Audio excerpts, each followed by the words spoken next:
To complete today's task, you're going to need a piece of paper, a pencil and an eraser, a ruler, and then something to color with. Today we're going to be drawing a picture that is part optical illusion and part personal logo.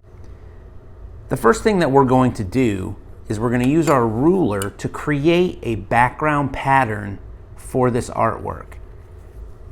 Remember, you're going to be the one that's coloring this pattern, so don't make it overly complicated.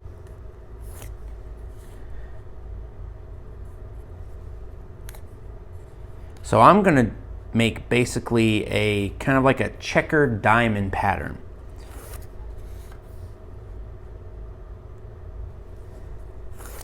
And I could make the stripes really, really thin, but like I said, the more complicated you make the pattern, the longer it's going to take for you to color it. And it's not really going to enhance the picture that much if it's super complicated. The effect is going to work even if it's relatively simple.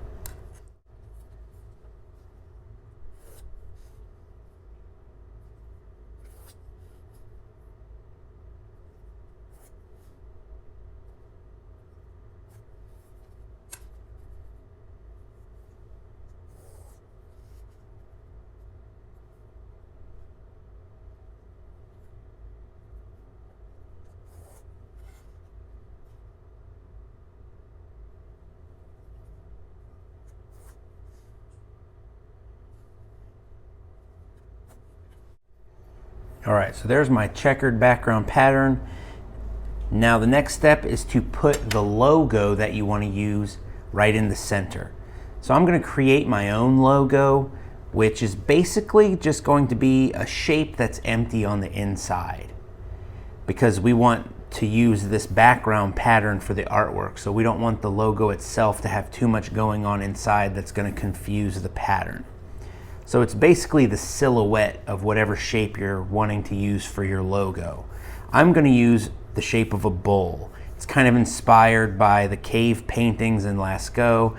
I kind of thought that's kind of cool. It's the first artwork, so I'll use that as my logo for this particular artwork. So it's basically just the silhouette of a bull.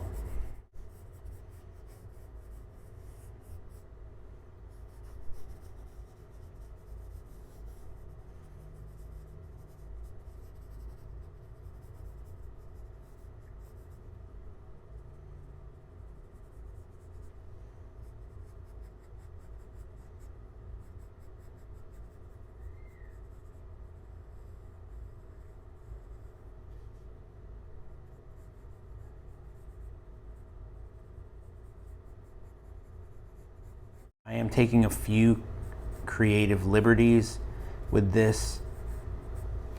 For example, I made the horns a lot thicker because I know that I'm going to be coloring inside those horns. I'm removing the eyes and the spots because I don't want anything inside the logo.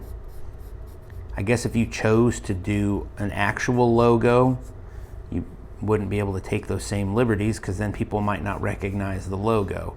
That's one of the advantages of creating your own logo, is you don't have to worry about how good of a copy your logo is. And really, what's the fun in copying somebody else's idea anyway?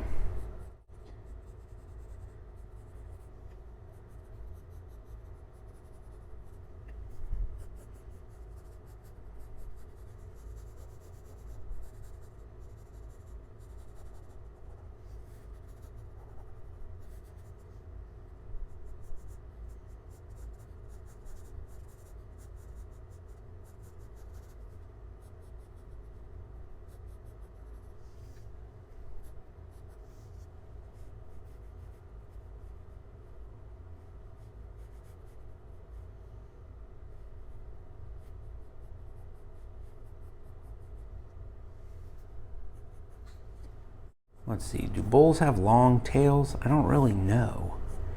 I'm gonna make it kind of medium length, just because I want something to balance out this head, so I'm gonna have the tail going up this way. So even though this is inspired by that cave painting, like, I'm trying to make it my own.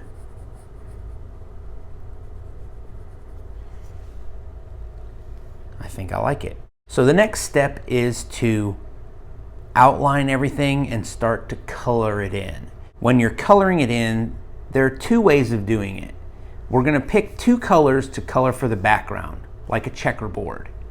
When we get to the logo itself, you have two options. One, you can alternate the colors of the background, and that's going to make the logo stand out because the colors are reversed. That's probably the best way of doing it that stays true to the idea of the drawing. But you could technically also just choose two different colors to put into the logo, and it's going to stand out, and we're going to still get the sense of the pattern, but the logo is really going to be standing out because it's a different color.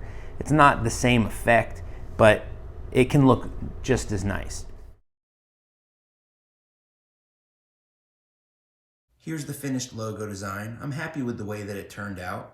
By reversing the colors, the logo is a little bit hidden in the picture, and you have to look closely to find it. If you want the logo to stand out more, you might try using different colors inside the logo. It's possible to make the logo and the pattern a lot more complicated, and it's also possible to simplify it a lot more as well. Try experimenting with different types of shapes and different types of patterns and see what works best for you. I hope you're happy with the way that your logo turned out. I will see you next time. Bye.